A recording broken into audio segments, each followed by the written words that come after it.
So we now have a regular presenter, of course, in recent times to the Defence Reserves Association conference, being Major General Doug Laidlaw. We have, as I said at the outset in my opening remarks, been very gratified as an association in the way that we were engaged and consulted and had the opportunity to have input to the work of the Reserve Review team that General Laidlaw and Air Vice Marshal Meredith presided over.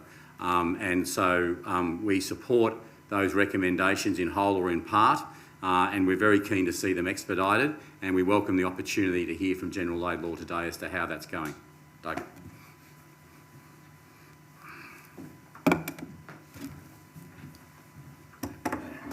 Thank you. Thanks.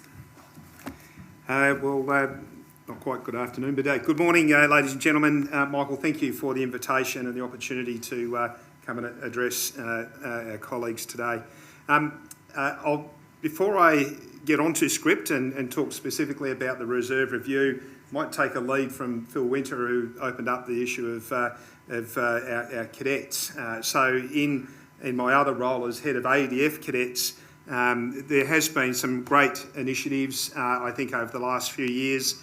To just give you a quick understanding of where we're at with that, the number of cadets nationally is about the same size as the reserve, so something in the order of about 33,000 or so youth cadets, supported by another 4,500 adult volunteers who are not generally as defence members in that. They are volunteers out of the community. So when you think about the size of that as an organisation across the nation, existing in more than 500 depots, often sharing multi-user with our reserve forces as well, you get some sense of the significance. Phil also touched on the fact that whilst ADF cadets are not a recruiting organisation, nevertheless, I would contend that it is the single biggest pathway into ADF service that exists as a pathway.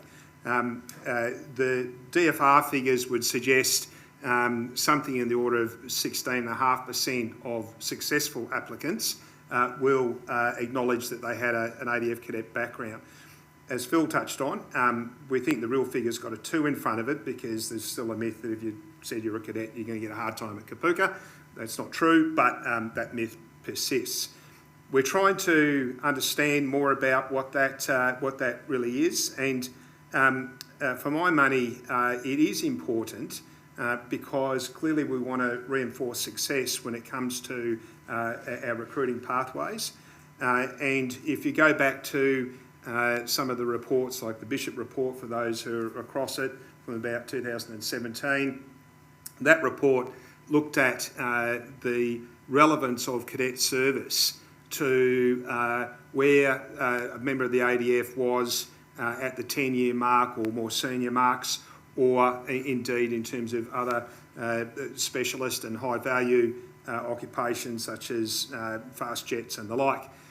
And whilst the figure of all applicants successfully is, as I say, somewhere around 20-odd%, by the time you take the slice later in the career, you'll see that rise to sort of 40 and 50% of people at that mark had a cadet background.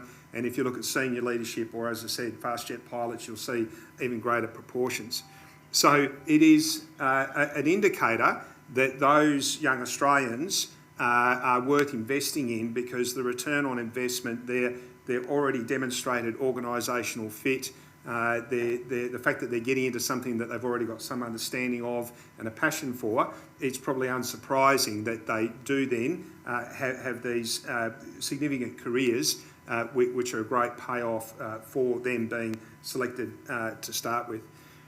In the ADF selection process, there is no additional merit accorded for having a cadet background. And in some ways, I think that's a conversation we need to have. I would have thought that if 2 applicants were otherwise equal on all scores, the fact that one might have spent 4 years in a cadet organisation demonstrating commitment, service values, organisational fit, that you might suggest that they would have the edge on merit. In any event, Things that we've introduced or expanded upon, in particular one case from Army. Army had a project called the Specialist Engagement Team Cadets, a great initiative which is designed to make sure that any cadet who applies to join the ADF doesn't fall by the wayside for not turning up to a unite or forgetting to do a form or some jolly thing. So basically it doesn't give them any more of a leg up in terms of merit, but what it does is in terms of handling or assisting them through the process of recruitment, they have a mentor, someone there to look after them, make sure that they hit all the marks. That project started in Army. I thought it was thoroughly valuable, as did CPERS, my boss. We've now brought it into the centre, so it's now part of my organisation, and Colonel Tony Hamilton and others have done a great job in pulling that together. It's now an ADF effect across the three services, and the statistics are very impressive in terms of how they are continuing to support every cadet that applies to join the ADF. And our systems have developed. So now that we have an ability for DFR to be able to notify them as soon as they get an applicant who's indicated a cadet background. So even just the passage of information to get through the privacy issues and all those sorts of things to support that has been great. Another initiative that we've landed, and we've had a third edition of it, is that we've developed a Cadet Senior Leadership Summit, ADF-wise. So early on the year, before ADFA sort of gets back and takes up all the rooms and the space again, we bring 30 cadets from around the nation across all three of the cadet organisations to Canberra, to ADFA. They have presentations by senior leadership. They run through some ethics presentations and exercises. They get out into the field and do some leadership stuff as well. They have a dining in night. They have a weekend experience here of what ADF is like. Admittedly, most of those kids have already made the decision they absolutely want to join, so we're probably preaching to the choir. But nevertheless, they all go back out to their organisations and to the younger kids that they are leading, because that's how this works, and they very much are motivated, excited by that experience, and I think that then spreads. And the take-up for that has been phenomenal. The feedback has been fantastic. It gives them a great opportunity to come together in a tri-service environment and, as I say, smell the roses a little bit about what their future could look like. So that has been well supported, particularly out of ADFA, and is going well. One more initiative that is one that I'm keen to get after, won't come without its challenges, and it may be get landed in Michelle's time, but many years ago, probably about 2012, Australia, through the Office of the Commissioner of Human Rights, provided a report to the United Nations Committee that runs the International Convention Against the Child Soldier and additional protocols stuff. In that report, Australia provided a very, very lengthy discourse on why we're not cadets are not a military recruiting organisation, and why we don't do anything that looks like warlike activities. But we really, excuse the pun, shot ourselves in the foot with this, because we went to such great lengths to say all the things that we didn't do in order to get a tick in the box, that we have now severely constrained anything that might look like military-like activity. So no paintball, no laser tag, nothing that looks like what you think a young kid joining cadets would actually want to do. So we have a real problem, and that meter has been, in my view, turned way too far to one side, and we need to find a solution to wind that back. And the challenge will be, how much of that is at a political level, given that it's expressed national policy. How can we wind that back what amount of wiggle room have we legally got within what we've represented to the UN that we do and we don't do. I suspect the way forward is to take a leaf out of some of our colleagues' books, so particularly New Zealand. We're working closely with the cadets out of New Zealand. I saw a team from New Zealand compete in the Chief of Army's Cadet Challenge and win it, damn it, just in the last couple of months. Again, it's another example where we can look to our Kiwi colleagues in terms of very sensible policy. And I think the way forward for us is to say, hey, we in our region, we're going to engage more broadly with our cadets, and we need to be aligned in terms of those policy settings. So cadets also an area where there's been significant growth. In some ways, our growth is constrained by resources and in particular infrastructure. That's very much so for Army. So the figures that Phil put up with the nearly 20,000 Army cadets, there's not a lot of room left for growth simply because of infrastructure constraints. Where we have seen a lot of growth, in particular, has been Air Force, very, very popular. So the size of Air Force cadets now is about the same size or potentially bigger than the whole of the Royal Australian Air Force. So that's how big that organisation currently has got to. In any event, happy to take any questions about that other lane of my responsibility. I thought it's worthwhile you having some impression of it because I think it is certainly a very analogous engagement with our community, given our reserve and cadets are often so closely linked either through our depots or how we support national events and the like. And it's no secret, therefore, that they would both end up in my division, as has historically been the case of earlier iterations of it. So, to the strategic review, you've heard a lot already about the background to this, so I'm going to skip over a lot of that pretty quickly. It is obviously the case that we are at a pivotal moment in Australia's strategic history, and one of the salient points that I try and advocate in relation to the review and its outcomes, and you see the threads of it in so many of what other speakers have already said today, and that is to move to very much a series of deliberate considerations and planning for how ADF reserves fits into the totality of defence in order to achieve the defence outputs. And certainly at the end of the day, we're going to hear from Mark Armstrong, who'll take us through how we've gone with that over the years of many reviews and attempts to implement and do that, often not ultimately executed to the fullness of what had from time to time been recommended. But to move to the sort of perception that you've just heard General Coyle talk about, where senior leaders absolutely understand the necessity of the reserve component to be able to do anything, I think is the pivotal shift culturally and in terms of thinking and approach.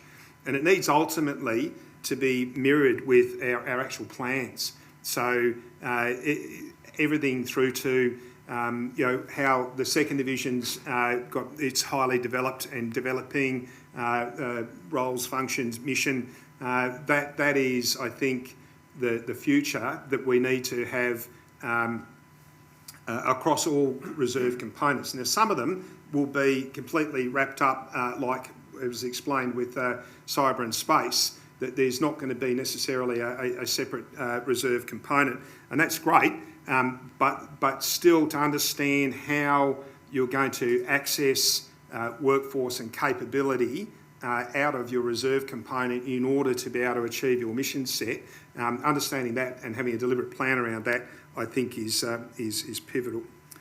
Can I have a slide, please?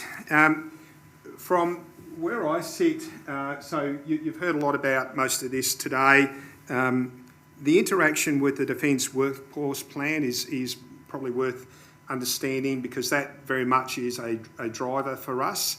So there are a series of planned results out of the Workforce Plan which we dovetail into, and in some ways the reserve review is effectively subordinate to the Defence Workforce Plan insofar as it deals with workforce issues, which is almost most of it. There are some smaller components or discrete components of the review that don't really fit under the workforce plan. But generally speaking, most of it is about workforce, is about our people in the reserve, and does nest with the workforce plan. And so it can be seen that really there is a train of logic that joins the reserve review through the workforce plan into the DSR and within the National Defence biannual cycle. And I do think that's goodness. I think that, for example, one of the reviews, the only one which wasn't accepted but which was noted, which is around expanding the obligation to serve in CERCAT 2 from 5 to 10 years. That will come back through the National Defence cycle, and we are doing our best to get into the 2026 version of that for government's consideration. Okay, if I can have a slide, please. So there are in total 19 observations and 17 recommendations, with 14 of those being released publicly. We have not just listed them 1 to 17 and gone after them that way. How we've approached it is to look for synergies and to grip them up into lines of effort where more than one might have the same touch point. So there they are in terms of how we've carved it up. I'll quickly run you through those.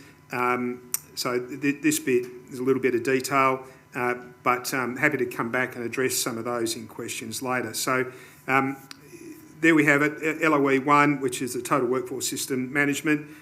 So the responsibility of that goes to DG CMA, so Brigadier Grote, Jason Grote has that.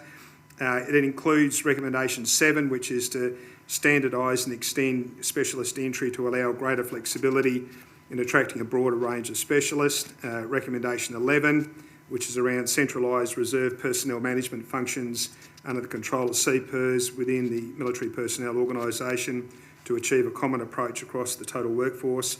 And 12, which is to develop common career and personnel management approaches to both permanent and reserve personnel to deliver total workforce capability outcomes.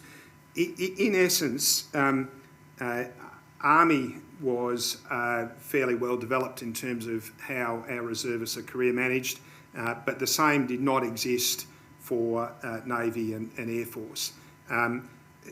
Clearly, that's something that needed to be addressed, and the opportunity at the time when all the career management agencies are being smashed together in any event, the timing really is, I guess, perfect in order to, at the same time, make sure that standard of career management becomes available across all the services.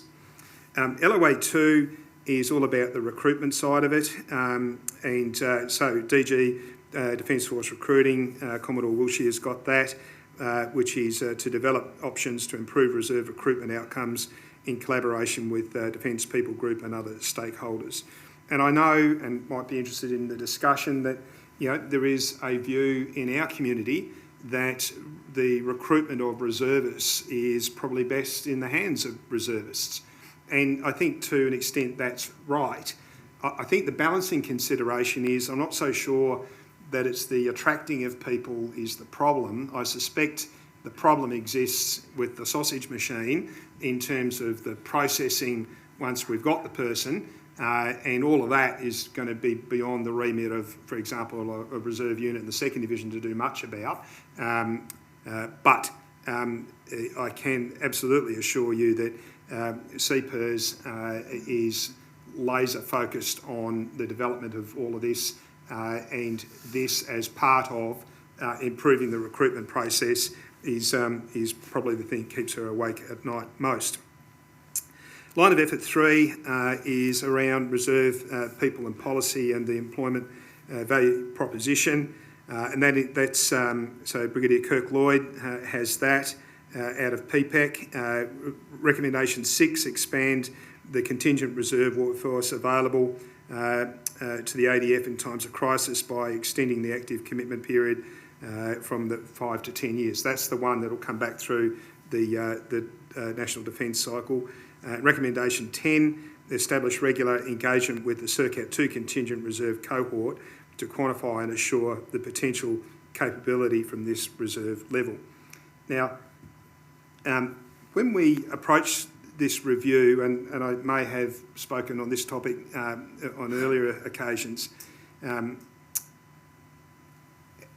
some public commentary on the review has suggested that, well, you know, why didn't we think of a reserve that was double or triple the size that we have now? And I did. We did think about that. But to be fair, there was not the appetite within Defence to know how to employ that or do anything with that. At the same time, we also knew that there is no appetite at the political level for anything that looked like national service or conscription or what have you. That issue in this country will never get a run unless we end up deep into a very long war and faced with the reality of mobilising population in order to continue the fight. So what does all of that mean? What all that seemed to mean to me was that considering between now and the next war, the reality for the ADF is that we will have the people that we can basically put our arms around now and not much more. Now, when you've got 9,600 odd folk in CERCAT 2, which are the ones somewhat unkindly referred to as unassured blancmange, only as a reflection of how little we've done or plan to do or actually done in terms of understanding who they are, keeping touch with them and developing them. But those folk are all subject to call out legally.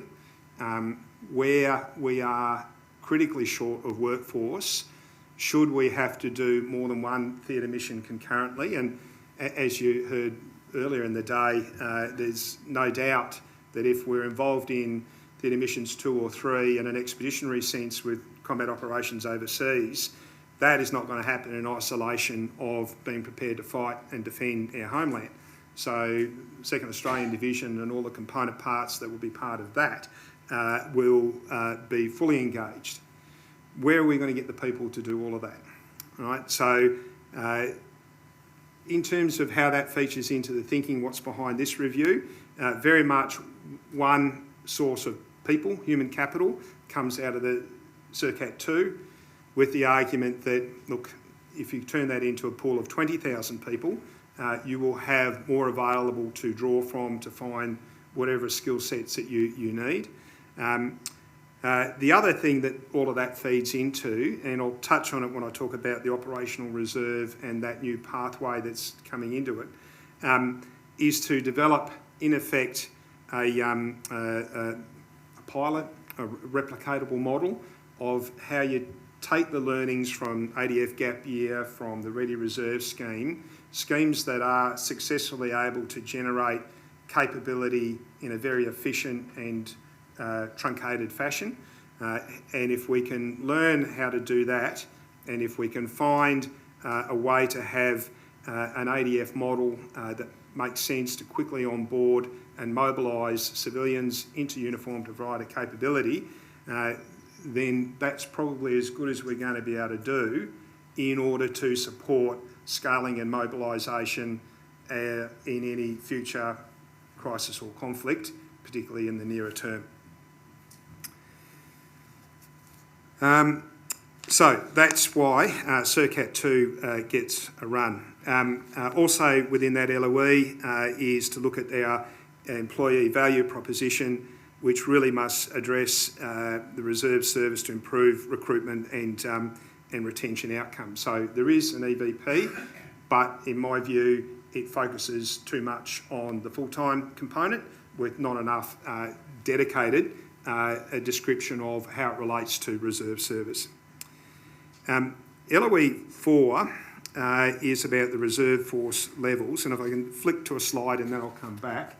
So you've seen this probably before, and CDF touched on it a little bit in his recorded speech. This, in my view, does not actually introduce any new forces or any new components.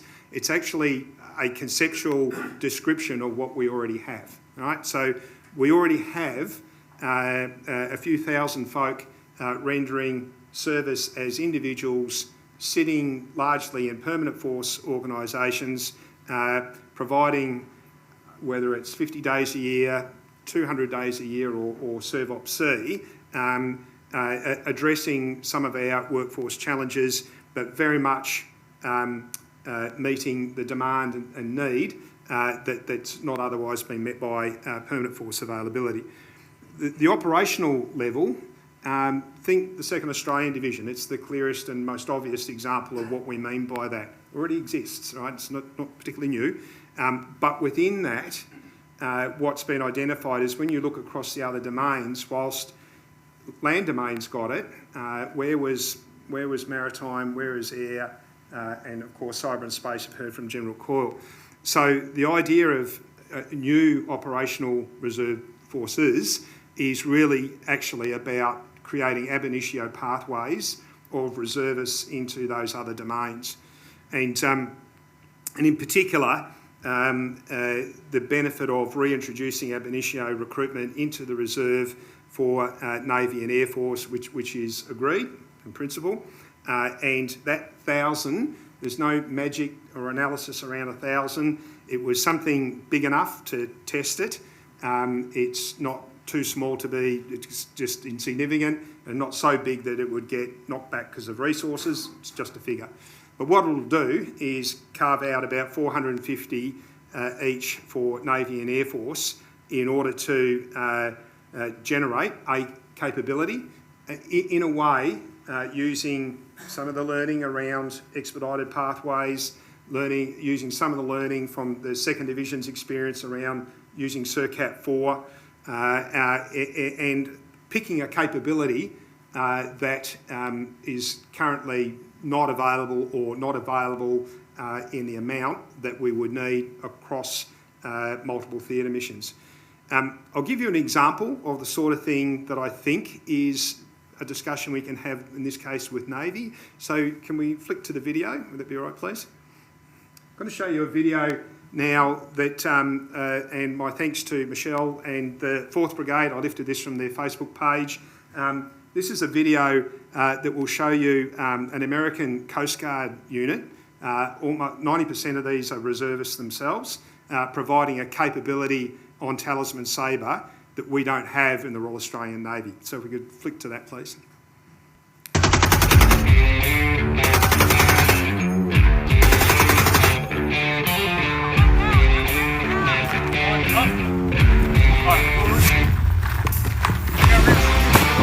What we're made to do, be able to operate in a joint operational environment, and so being able to actually get out here and do it and see how those relationships can strengthen our partnership is just fantastic.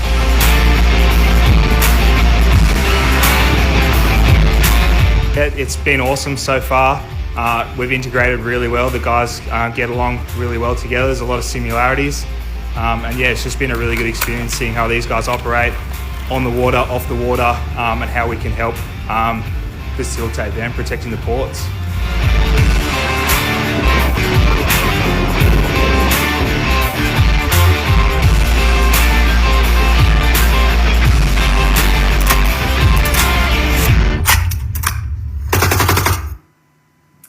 Okay, bit of a motivator. Hey, so those guys provide protection both from shore-based and out to about 1,500 metres using weapons platforms mounted on shore and on water.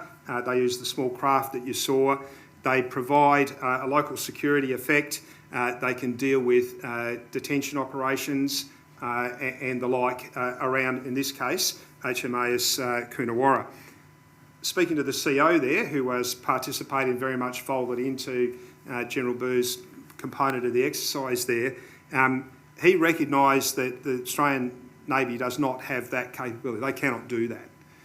That Coast Guard, as I said, more than 90, I think about 95% of them were reservists. When I asked their CO what's the annual training obligation, 15 days. 15 days. Now, I'm not quite sure what their ab initio pathway is to get to that, but if it's anything like the same way that the Americans maintain their HIMARS capability using reservists, where they front-end load something like 6 weeks training or thereabouts, and then maintain that operational capability on something like 35 days a year, you start to get the sense of, what are we doing with our training pipelines in terms of efficiency, the just-in-time requirement to achieve a capability in a way that we can make it available and draw on our reserve community to do that. So that, I think, is the sort of thing that I think Navy and a variation for Air Force could look at raising within what we're talking about in terms of that new pathway there. If I could just flick back a slide to the rest of the LOEs, and I'll quickly cover those off. Thank you. So that's all in LOE 4, which is adopt. So 3 is adopt a design approach to deliver a military workforce and organisational structure that deliberately considers permanent and reserve forces. That's in the force design side of it. Recommendation 5, raise at least an additional 1,000 operational reserve force personnel by 2030, and a detailed work should commence as a priority to define the PERS capability and training requirements to establish this element. And recommendation 12, develop common career and personnel management approaches to both permanent reserve personnel to deliver total workforce capability outcomes. So not so much a new reserve force per se, but new components within that force element so that we will replicate reserve capability across all domains.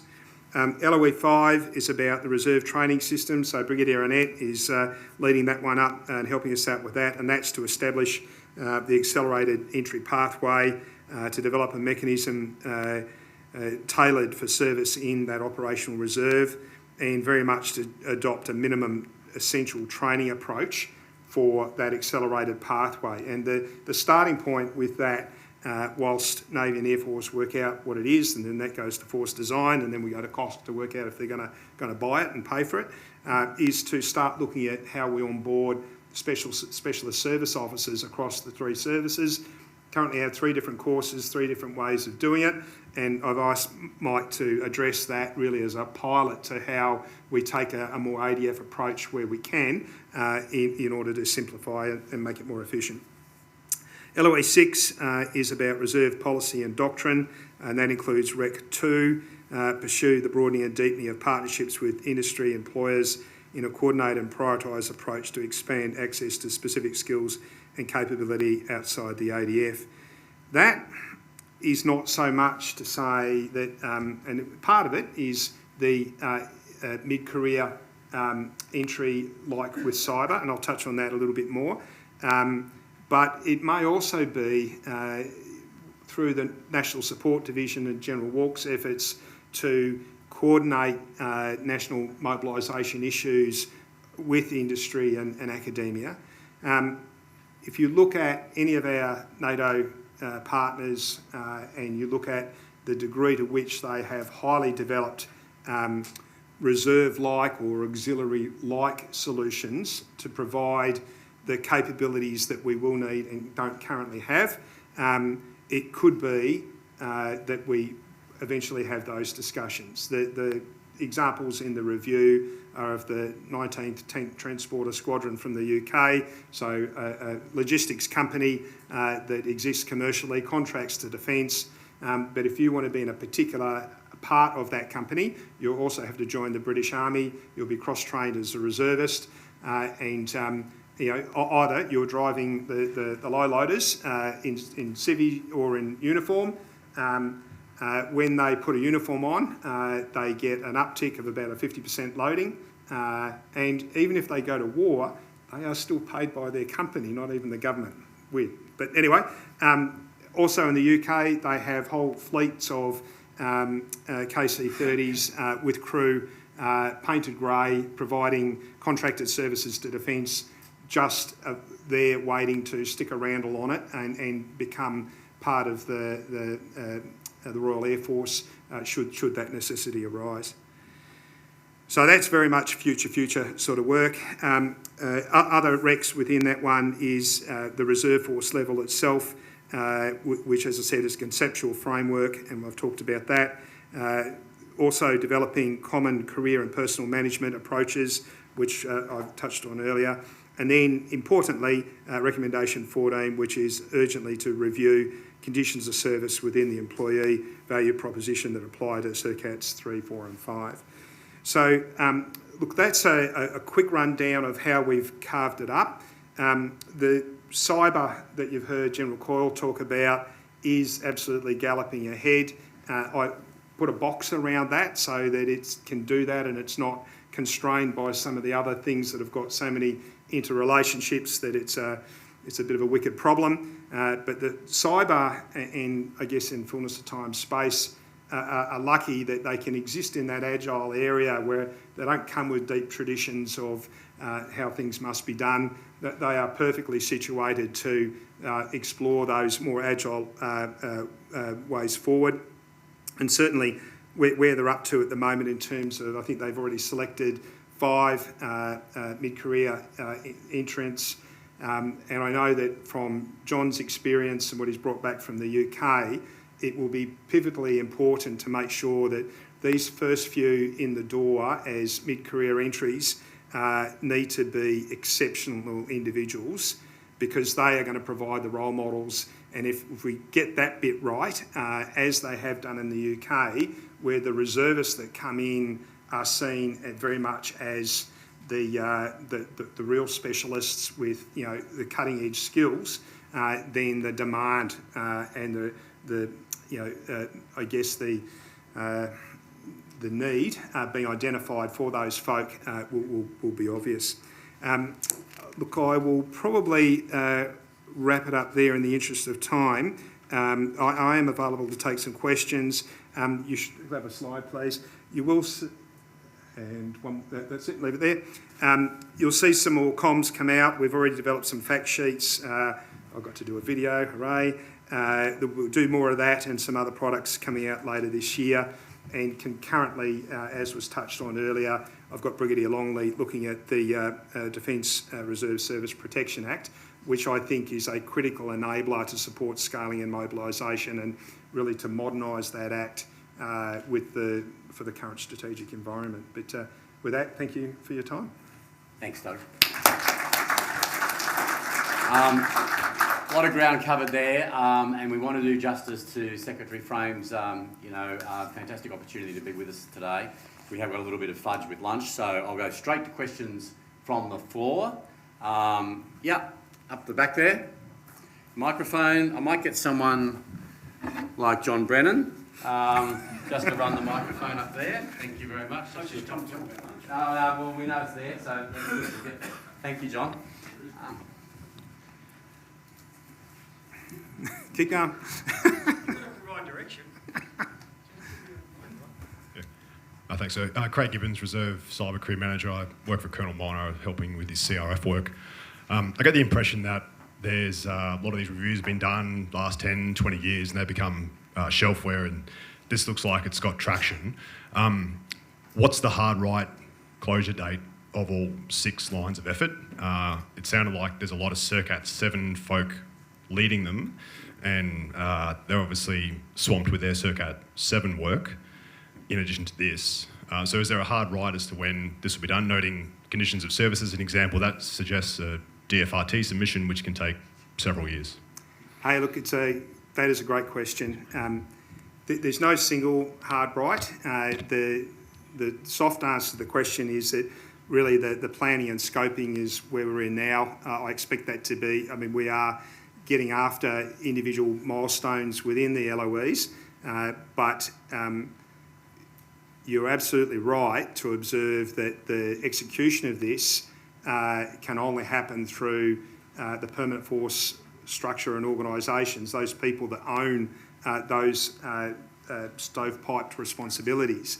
And it has to be that way. This is not something the Reserve can do for itself. It has to be done across the whole enterprise. I briefly alluded to, I guess, one of the pressure points that we're going to hit. So, for example, with that additional operational level, the 450 for particularly Navy and Air Force, there's a real chicken and egg trade-off between force design being available and able to put time into developing something, but they can't do that until the services have mapped out precisely what they want. They don't want to put a lot of effort into that until they know the services have agreed to sacrifice something else to pay for it, because it's all coming out of Hyde. So there's a number of circular arguments that need to be resolved. Ultimately, there will be impacting resource issues that will possibly constrain how much of this actually gets delivered. It will take, as you say, with the conditions of service, whilst a brief will go up to CPERS next month with the scoping of what that looks like, you're right, the end game is it's got to be run through the tribunal, and that's a 2-year run. So when you look at some of those things, yes, that they are going to take a considerable amount of time to run out. To recruit to that additional 1,000 that we're talking about, well, you can't recruit to it till you've defined what the role and the position is, and that has to be created, and you can't even start giving DFR targets until all of that work is done. So when you look at the sync matrix of the interrelationships, it is a real challenge. It will take a good number of years to roll all of this out. The challenge is really, though, to keep after it and to not give up or be diverted off task. I'm very confident that Michelle's got the ability and the drive and probably better skills than me to look after this next phase. So I'm confident that that will happen. But I've got to be a realist too. Ultimately, for example, Chief of Navy and Air Force will have to say, I want that and I'm not going to do this instead so that I can have that. And if they don't come to that point, then those things just won't happen. Thanks. Another question at the back, and then the microphone might move down into the middle here. Sorry, trying not to fall over. Wing Commander Kylie Breeny, I work in cyber engagements and also in International Policy Division. Around 5 weeks ago, a rumour started circulating, or advance notice started circulating, that anybody working at 200 reserve days would be cut back to 150. And I note you referenced 200 days as a pattern of service for the individual level of reserve work. When will that notice be formally provided? Will it be a centralised message come out to stop some of the rumours that are associated with it?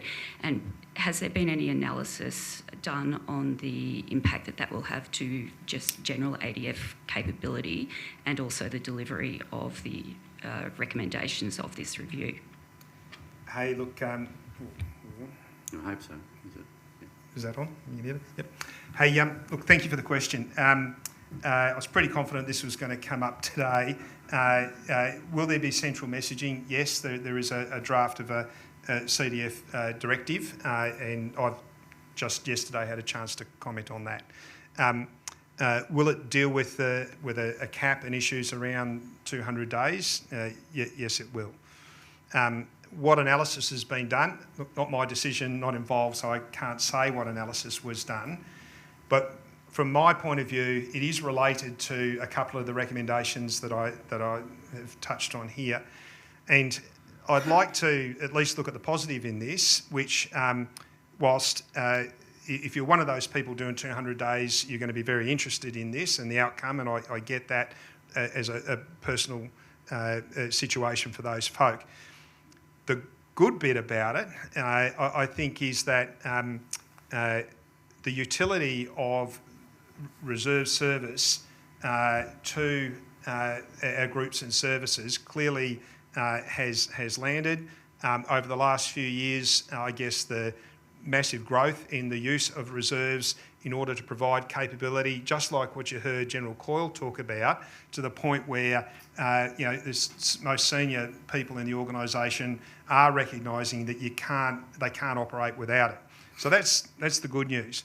I think what eventually was going to come with that is that there needs to be some measure of better management of it. And before we got to the point about the 200 days, which is what you're talking about, and the recent push to control and manage that, it was obvious enough when we were doing the review that there wasn't an enterprise approach to managing asset and liability. So yes, reservists and their time and their availability to come in and contribute, tick, that's recognised, that's great, but we haven't really spent a lot of time in managing, particularly our CERCAT 3, to make sure that where their capability was going was exactly where the enterprise needed.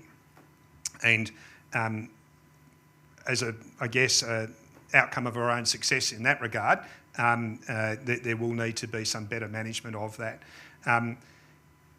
There will be some comms around it. As I said, a directive is being developed. I have recommended that it would be really important to not just drop that as a defgram and leave it at that. This will be impactful for a number of individuals. I will leave it to, you can hit up General Bird, understand, I guess, the second division's position on all of this, but I'm pretty confident it's not going to affect the second division because they're going to crack on doing what they're doing.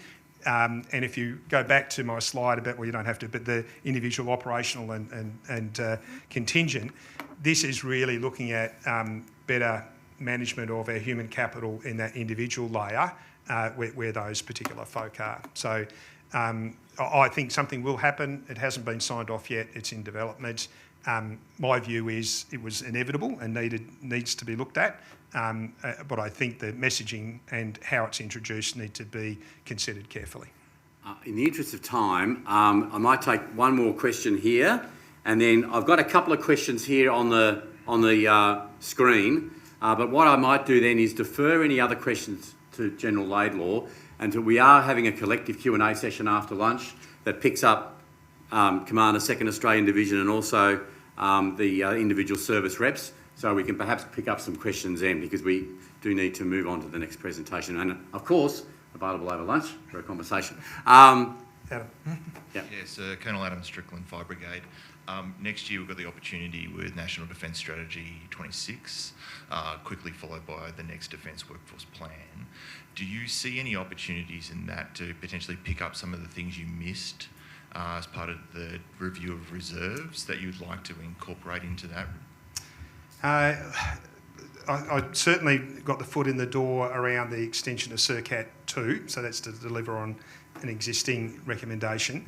To be honest, Adam, it's a big job to work out how to deliver on what we've got before we start sort of coming back to anything on top of that. So it's not to say it can't, but I've got no particular plans in that regard at the moment. Thanks. Okay. General Laidlaw, thank you very much.